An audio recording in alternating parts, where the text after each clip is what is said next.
இந்த வீடியோ நம்ம என்ன பேச போகிறோம்னா கவனிக்கத்தக்க அரசியல் மாற்றங்களை பற்றி இந்த வீடியோவில் பேச போகிறோம். 3 மிக முக்கியமான விஷயம் நடந்திருக்குங்க. கார்கே அவர்களுக்கு ராகுல் காந்தி அவர்கள் செக் வச்சுருக்காங்க. அந்த செக் என்ன அப்படிங்கிறத பார்க்க போகிறோம். நம்பர் 1. நம்பர் 2 என்னன்னு சொல்லி கேட்டிங்கன்னா, மதுரை எய்ம்ஸ் இப்போ வரைக்கும் பெரிய லெவலில் கட்டுமானம் ஆரம்பிக்கிற மாதிரி தெரியல அப்படின்னு சொல்லி நம்மள நிறைய பேர் பேசிகிட்டு இருக்கோம்ல. இனிமே மதுரை எய்ம்ஸ்னால் என்கிட்ட கேளு, நான் பதில் சொல்கிறேன் அப்படின்னு சொல்லி ஒருத்தர் ஆஜராயிருக்காரு. அவர் யார், அவர் என்னென்ன மாதிரி விஷயங்கள் சொல்லியிருக்கார் அப்படிங்கிறத இந்த வீடியோவில் பேச போகிறோம். நம்பர் 2. நம்பர் 3 என்ன பேச போகிறோம்னு சொல்லி கேட்டிங்கன்னா, நிதிஷ்குமார் அவரோட கட்சியில் ஒரு மூவ் ஒன்று பண்ணியிருக்கார். அது என்ன மூவ் அப்படிங்கிறதையும் இந்த வீடியோவில் தெளிவாக பேச போகிறோம். 3 மிக முக்கியமான அரசியல் நிகழ்வுகளை ரொம்ப தெளிவாக இந்த வீடியோவில் பார்க்கலாம். உற்சாக வணக்கங்கள், வாங்க பதிவுக்குள்ளே போகலாம். இப்போ நம்பர் 1ங்க, கார்கே அவர்கள்லேருந்து வந்துடலாமா. காங்கிரஸ் கட்சியோட செயற்குழு பொதுக்குழுலாம் கூடி முடிச்சாச்சு. இந்தியா கூட்டணியோட தொகுதி பங்கீடு விஷயத்தில் காங்கிரஸ் கட்சி இப்போது கவனம் செலுத்திக்கிட்டு இருக்காங்க. காங்கிரஸ் கட்சியில் யார் பிரதமர் வேட்பாளர் அப்படிங்கிறது அறியப்படாமல் எல்லாரும் என்ன சொல்லிட்டு இருந்தாங்கன்னா, ராகுல் காந்தி தான் சொல்லிட்டு இருந்தாங்க. பட் இந்தியா கூட்டணிக்குள்ளே போகும்போது, அந்த விவாதத்துக்குள்ளே போகும்போது மம்தா பானர்ஜி, அரவிந்த் கெஜ்ரிவால் இவங்க 2 பேரும் வந்து கார்கே அப்படிங்கிற ஒருத்தரை பிரதமர் வேட்பாளராக்குனா சரியாக இருக்கும், நீண்ட அனுபவம் அவருக்கு இருக்குது, ஒரு தலித் லீடராக அவர் இருப்பார், இதுவரைக்கும் இந்தியா ஒரு தலித் லீடரை பிரதமராக ஏற்றுக்கொண்டது கிடையாது, ஸோ கார்கே அவர்கள் பிரதமரானார்னா ஒரு மிக முக்கியமான மூவாக இருக்கும், இதை வச்சு நம்ம ரொம்ப தெளிவாக ரொம்ப நேக்காக நம்மளோட அரசியலை முன்னெடுக்கலாம் அப்படின்னு சொல்லி கார்கே அப்படிங்கிற ஒரு பேரை இந்தியா கூட்டணி சார்பாக சொல்ல ஆரம்பித்தாங்க. ஸோ சொல்ல ஆரம்பித்த பிறகு அங்கே மிகப்பெரிய அதிருப்தி இருந்துச்சு. ஏன்னா ராகுல் காந்தி தான் அப்படின்னு சொல்லி பெரிய லெவலில் பேசப்பட்ட போது திடீர்னு கார்கே அப்படின்னு சொல்லும்போது ராகுலோட குடும்பத்துக்கும் சோனியா அவர்களுக்கும் ரொம்ப தர்ம சங்கடமாக ஏற்பட்டுருச்சு அப்படின்னு சொல்லி செய்திகள் தெரிவிச்சிச்சு. அதுக்கு கார்கே அவர்கள் சுதாகரிச்சுக்கிட்டு எதாக இருந்தாலும் எலெக்ஷனுக்கு அப்புறம் பார்த்துக்கலாம், இப்போ நம்ம வந்து வெற்றியை நோக்கி மட்டும் பயணிப்போம் அப்படின்னு சொல்லி அந்த பிரச்சனையை அப்பயே முடிவு கொண்டு வந்தார். அதுக்கப்புறம் நிதிஷ்குமார் அவர்கள்ட்ட கேட்கும்போது கார்கே அவர்கள் பிரதமர் வேட்பாளர் இருக்கிறதுல எந்த தப்பும் கிடையாதுங்கன்னு சொல்லி நிதிஷ்குமாரும் ஓகே சொல்லிட்டார். இப்போ அதே கார்கே அவர்கள் பேசுனாங்கன்னா மு.க. ஸ்டாலின் அவர்களும் என்ன சொல்லுவாங்க, யார் பிரதமராக வரக்கூடாது அப்படிங்கிறது தான் எங்கள் நோக்கமே தவிர யார் வரணும் அப்படிங்கிறது எங்கள் நோக்கம் இல்லை அப்படிங்கிறதுல அவர் அந்த டைலாக்கை போடுவாப்பில். ஸோ ஓவரால் பார்த்தீங்கன்னா கார்கே அப்படிங்கிறவர் பிரதமர் வேட்பாளராக ஆகிறதுக்கு எல்லா தகுதியும் இருக்குது, எல்லாருமே அவரை ஆதரிப்பாங்க அப்படிங்கிற ஒரு புள்ளி பெரிய லெவலில் பேச ஆரம்பிக்கும் போது ராகுல் காந்தி சும்மா இருப்பாரா? என்னதான் காங்கிரஸ் கட்சியோட தலைவராக இருந்தாலும் காங்கிரஸ் கட்சியோட மூத்த தலைவராக இருக்கக்கூடிய ராகுல் காந்தி அவர்கள் அந்த பதவியை எப்படி விட்டு கொடுப்பாரு? அரசியல் அப்படிங்கிறது ஆரோக்கியமான போட்டி தானே. ஸோ அந்த போட்டி எப்படி விட்டு கொடுக்க முடியும்? அவர் ஏதாவது ஒன்று பண்ணணும்ல. ஸோ கார்கே அவர்களோட சொந்த தொகுதியாக இருக்கக்கூடிய கர்நாடகாலேருந்து ஒரு வாய்ஸ் வந்தால் எப்படி இருக்கும்? ஆமாங்க, சித்தராமையா அவர்கள் திடீர்னு ஒரு ஸ்டேட்மெண்ட் ஒன்று சொல்லியிருக்காங்க.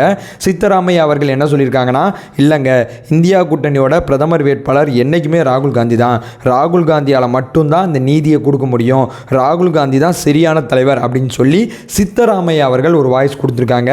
சித்தராமையா அவர்கள் இந்த வாய்ஸை கொடுத்தோன்னே அதே கர்நாடகாவில் இருக்கக்கூடிய கார்கே ஆதரவாளர்கள் 2013 இதே தாங்க இருந்தாலும் பண்ணாப்புல. 2013 கார்கே அவர்கள் தான் முதலமைச்சராக வர வேண்டியது, சித்தராமையா அவர்கள் உள்ளே போந்து அந்த பதவியை வாங்கிட்டாரு. இப்போயும் அதே மாதிரி தான் பண்ணுறாரு. கார்கே அவர்களுக்கு பிரதமர் ஆகிறதுக்கு எல்லா தகுதியும் இருக்குன்னு சொல்லி அதே அரசியல் களத்தில் இருக்கக்கூடிய இன்னொரு நபரும் வாய்ஸ் கொடுத்துருக்காங்க. ராகுல் காந்தி அவர்கள் சைட்லேருந்து சித்தராமையா அவர்கள் வாய்ஸ் கொடுத்தது இங்கே ரொம்ப ரொம்ப கவனம் பெறக்கூடிய விஷயமா இருக்குது. ஸோ பிரதமர் வேட்பாளர் யார் அப்படிங்கிற கேள்வி இப்போ வரைக்கும் தொத்திக்கிட்டு இருக்கு. ஸோ எலெக்ஷனுக்கு அப்புறம் ஒருவேளை ஜெயிச்சா கூட கார்கேவா ராகுலா அப்படிங்கிற அந்த பஞ்சாயத்து பெரிய லெவலில் ஓடும் அப்படிங்கிறது தான் இப்போ வரைக்கும் நம்ம கவனிக்கக்கூடிய செய்தியாக இருக்குது. இது நம்பர் 1. இப்போ நம்பர் 2க்கு போகலாம். 2வது விஷயம் என்னன்னு சொல்லி கேட்டிங்கன்னா, மதுரை எய்ம்ஸ் தமிழக அரசியல் களத்தில் மிகப்பெரிய பேசுபொருளாக இருக்கக்கூடிய ஒரு நிகழ்வு தான் மதுரை எய்ம்ஸு. எப்போ கட்டுவாங்க அப்படிங்கிற மிகப்பெரிய கேள்வி இப்போ வரைக்கும் இருக்குது. உதயநிதி ஸ்டாலின் அவர்கள் அந்த செங்கலை வச்சு மிகப்பெரிய அரசியல்லாம் பண்ணி முடிச்சாப்புல. மீண்டும் அவர் செங்கலை எடுக்கக்கூடாது அப்படிங்கிற ஒரு விஷயம் ஒரு பக்கம் இருக்குது. அதே நேரம் பிஜேபி சைட்லேருந்து நம்ம ஏதாவது பண்ணணும் அப்படிங்கிற ஒரு விஷயமும் இருக்குது. 2 பேருமே இந்த விஷயத்தை ரொம்ப கூர்ந்து கவனிச்சுக்கிட்டு இருக்காங்க. பட் பிஜேபி தரப்புலேருந்து, சென்ட்ரல் கவர்மெண்ட் தரப்புலேருந்து ஒரு மிகப்பெரிய ஸ்டேட்மெண்ட் வந்திருக்கு. மத்திய இணையமைச்சராக இருக்கக்கூடிய சுகாதாரத்துறை அமைச்சராக இருக்கக்கூடிய எஸ்பி சிங் அப்படிங்கிற ஒருத்தர் மதுரைக்கு வந்திருக்காப்புல. நேரடியாக விசிட் பண்ணியிருக்காங்க. கட்டுமான பணிகள் அத்தனையுமே எப்படி தொடங்கலாம், என்ன செய்யலாம் அப்படிங்கிறதெல்லாம் பேசியிருக்காங்க. பேசி முடித்த பிறகு செய்தியாளரை சந்திச்சிருக்காப்புல. செய்தியாளரை சந்தித்து அவர் சொன்ன ஸ்டேட்மெண்ட் தான் இங்கே மிக முக்கியமான விஷயமா இருக்குது. மதுரை எய்ம்ஸ் அப்படிங்கிற விஷயத்தில் டெண்டர் ஆனது 2ஆம் தேதிக்குள்ளே முடிச்சிடலாம். ஜனவரி 2க்குள்ளே, இப்போது ஜனவரி 2024 2ஆம் தேதிக்குள்ளே நாங்கள் டெண்டரை ஃபைன் பண்ணிடுவோம். டெண்டர் யாருக்கு கொடுக்க போகிறோம், டெண்டரோட கோர் ஐடியா என்ன, எல்லாத்தையுமே நாங்கள் ஃபைன் பண்ணிடுவோம். டெண்டர் யாருக்கு கொடுக்க போகிறோம், யார் கட்ட போகிறா, அது விஷயம் எல்லாமே தெரிய வந்துடும். 100% வெளிப்படைத்தன்மையோட இந்த டெண்டர் கோரப்பட்டிருக்கு. இந்த டெண்டர் வந்து உலகளாவிய டெண்டராக கோரப்பட்டிருக்கு. ஐரோப்பிய நாட்டை சேர்ந்த நிறுவனம் கூட இந்த எய்ம்ஸை கூட எடுத்து கட்டலாம். பட் எய்ம்ஸோட இந்த டிலேக்கு மிக முக்கியமான காரணம் என்னென்னா, தொற்றுநோய் பிரிவு அப்படிங்கிற ஒரு பிரிவை இங்கே நாங்கள் புதுசாக ஆரம்பிச்சிருக்கோம். டெல்லி எய்ம்ஸில் கூட இது கிடையாது, மதுரை எய்ம்ஸில் இது இருக்குது. ஸோ அந்த தொற்றுநோய் பிரிவு, இதற்கான வகுப்பறைகள், இதற்கான ஆய்வகங்கள், அதனால கட்டுமான செலவிதம் 20% எக்ஸ்ட்ரா இருக்குது. ஸோ மத்திய அமைச்சரவை அதுக்கு ஒப்புதல் கொடுத்தாச்சு. டெண்டரை ஜனவரி 2, 2024 ஃபைன் பண்ணிடுவோம். அடுத்த 3 மாதத்துக்குள்ளே நாங்கள் கட்டுமானத்தை ஆரம்பிச்சிருவோம். 2027 எய்ம்ஸ் மருத்துவமனை பயன்பாட்டுக்கு வரும். இப்போ வரைக்கும் பசங்க ராமநாதபுரத்தில் படிச்சுட்டு இருக்காங்க. உயர்கல்விக்காண்டி எய்ம்ஸுக்கு வந்துருவாங்க அப்படிங்கிற உத்தரவாதத்தை நான் தரேன். எய்ம்ஸை கட்ட வேண்டிய பொறுப்பு என்னது அப்படிங்கிற விஷயத்தை எஸ்பி சிங் அப்படிங்கிற மத்திய இணை சுகாதாரத்துறை அமைச்சர் பொறுப்பேற்றிருக்காங்க. இனிமேல் எய்ம்ஸ் கட்டலைன்னா நம்ம இவரை கேள்வி கேட்கலாம். ஏன்னா இவர் தான் பொறுப்பாக நான் பொறுப்பை ஏற்றுக்கிட்டேன் அப்படிங்கிற விஷயத்த சொல்லியிருக்காங்க. பொறுத்து பார்ப்போம் என்ன நடக்குதுன்னு. இது 2வது செய்தி. இப்போ அடுத்ததாக நிதிஷ்குமார் அவர்கள் விஷயத்துக்கு வரலாம். இந்த வீடியோட கடைசி தகவல், நிதிஷ்குமார் அவர்கள் என்ன பண்ணியிருக்காருன்னா அவரோட கட்சியோட தலைவராக அவரே ஆயிருக்கார் அப்படிங்கிறத நம்ம சொல்கிற ஸ்டேட்மெண்ட்டாக இருக்குது. அப்போ அவர் தலைவர் இல்லையான்னு சொல்லி கேட்டிங்கன்னா அவர் தலைவர் இல்லைங்க. அவர் கட்சியோட முதலமைச்சராக தான் இருக்காப்புலே தவிர அவர் தலைவர் கிடையாது. ஸோ நிதிஷ்குமார் அவர் கட்சியோட பேட்டர்னை எடுத்து பார்த்தா தான் இப்போ என்ன நடந்திருக்கு அப்படிங்கிற விஷயம் நமக்கு தெளிவாக தெரியும். 2003 ஐக்கிய ஜனதா தளம் அப்படிங்கிற ஒரு கட்சியை நிதிஷ்குமார் அவர்கள் ஆரம்பிக்கிறாங்க. அதுக்கப்புறம் பார்த்தீங்கன்னா சரத் யாவ் அப்படிங்கிற ஒருத்தரோட லோக் சக்தி தளம் அப்படிங்கிற கட்சியோட இந்த கட்சி இணைக்கிறாங்க. ஸோ அந்த சரத் யாவ் அப்படிங்கிற ஒருத்தர் 10 வருஷமாக அந்த கட்சியோட தலைவராக இருக்கார். ஸோ அவரோட மறைவுக்கு அப்புறம் நிதிஷ்குமார் அவர்கள் மீண்டும் இந்த கட்சியோட தலைவராகிறாங்க. 2021 ஜூலை மாதம் லால் சிங் அப்படிங்கிற ஒருத்தட்ட கட்சியோட தலைவரோட பொறுப்பை ஒப்படைச்சிட்டு நிதிஷ்குமார் அவர்கள் கட்சியில் எந்த பதவியுமே இல்லாமல் தான் தன்னோட அரசியலை நடத்திக்கிட்டு இருந்தாங்க. அரசில் முதலமைச்சராக இருந்துட்டு கட்சியில் எந்த தலைவர் பொறுப்பு எதுவுமே ஏற்காமல் பிரதமர் நரேந்திர மோடி அவர்கள் மாதிரி தான் இவரும் தன்னோட அரசியலை முன்னெடுத்து கொண்டு போயிட்டு இருந்தாங்க. பட் திடீர்னு கட்சியோட தேசிய செயற்குழுவை கூப்பிட்டு லால் சிங் அப்படிங்கிற ஒருத்தரை ராஜினாமா பண்ண சொல்லி கட்சியோட தலைவராக மறுபடியும் நிதிஷ்குமார் அவர்கள் பதவி ஏற்றுக்கிட்டாங்க. எனக்கு ஒரு டவுட்டு, இந்த சம்பவம் ஏன் நடந்திருக்கு அப்படிங்கிற ஒரு கேள்வி நியாயமாக உங்களுக்கு வருதா? ஆக்சுவலாக இந்த லால் சிங் அப்படிங்கிற ஒருத்தர் நிதிஷ்குமார் அவர்களோட இப்போ ஆட்சியானது ஒரு கூட்டணி ஆட்சியாக தான் இருக்குது.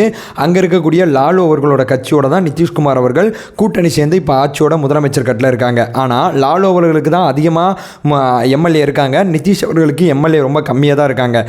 ஆக்சுவலாக அந்த லால் சிங் அப்படிங்கிற ஒருத்தர் லாலு அவர்களோட கட்சியோட எம்எல்ஏக்களோட கூட்டு சேர்ந்து நிதிஷ் அவர்களோட ஆட்சியை கவிக்கிறதுக்கு ஐடியா பண்ணுறார் அப்படின்னு சொல்லி அரசியல் புரசலாக நிறையா தகவல்கள் பீகார் அரசியல் களத்தில் பேசப்பட்டுச்சு.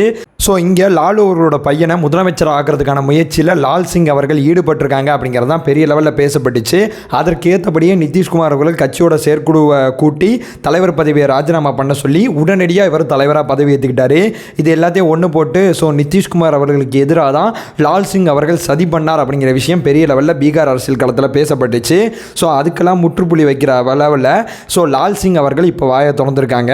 என்னை தேவையில்லாமல் யாராவது அசிங்கப்படுத்தி இப்போ நான் பேசுனதில் கொஞ்சம் நேரத்துக்கு முன்னாடி அந்த மாதிரி யாராவது எதுவும் பேசுனீங்கன்னா வழக்கு போட்டுருவேன், சும்மா விட மாட்டேன், அவதூறு வழக்கு போடுவேன். ஸோ எனக்கும் நிதிஷ்குமார் அவர்களுக்கும் 37 வருஷம் நட்பு இருக்குது. அந்த நட்பை யாராவது களங்கப்படுத்தினீங்க சும்மா இருக்க மாட்டேன் அப்படின்னு சொல்லி லால் சிங் அவர்கள் ஒரு ஸ்டேட்மெண்ட்டை கொடுத்துருக்காங்க. ஸோ லால் சிங் தரப்புலேருந்து என்ன சொல்லப்பட்டுச்சுன்னா, லோக்சபா எலெக்ஷனில் நான் ஆக்சுவலாக லோக்சபா எம்பி வேறு, ஸோ நான் லோக்சபா எலெக்ஷனில் கவனம் செலுத்தணும், அதனால தான் தலைவர் பதவி வேணான்னு சொன்னேன். நிதிஷ் அவர்கள் தலைவர் பதவியை ஏற்றுக்கிட்டாங்க, இங்கே நடந்தது அவ்வளோதான் அப்படின்னு சொல்லி லால் சிங் அவர்கள் விளக்கம் கொடுத்துருக்காங்க. பட் இப்போ வரைக்கும் இந்த விளக்கத்தை நான் சொல்லி யாருமே நம்பியிருக்க மாட்டீங்க. ஏன்னா எனக்கும் நம்புறபடி இல்லை. இந்த விளக்கம் பெரிய லெவலில் நம்பப்படலை. நம்ம முன்னாடி பேசின அந்த ஸ்டேட்மெண்ட் தான் பெரிய லெவலில் பேசினாங்க. அதை மறுபடியும் பேசினா வழக்கு போடுவேன் அப்படிங்கிற விஷயத்தை அவர் சொன்னதுனால அந்த வாய்ஸ் ஆனது கொஞ்சம் கொஞ்சமாக குறைஞ்சிக்கிட்டு வருது. ஸோ பீகார் அரசியல் களத்தில் நடந்த மாற்றம் இது. எய்ம்ஸுக்கு ஒருத்தர் பொறுப்பேற்றிருக்காரு. ஸோ கார்கே அவர்களுக்கு வைக்கப்பட்ட செக், இந்த 3 செய்தியும் மிக முக்கியமான மாற்றமாக இருந்துச்சு. அதுதான் இந்த வீடியோவில் ஷேர் பண்ணேன். நம்ம சேனலை ஃபர்தராக ஃபாலோ பண்ணிங்கன்னா பொலிட்டிக்கல் ரீதியாக பல்வேறு விஷயங்களை பற்றி நம்ம பேசிகிட்டு இருக்கோம். அதை சொல்லிட்டு வீடியோ என் பண்ணிக்கிறேன். நம்மளோட ஒரே நோக்கம் அறியாமை அகற்ற வேண்டும், அறியாமை அகற்றப்பட வேண்டும். Thank you so much.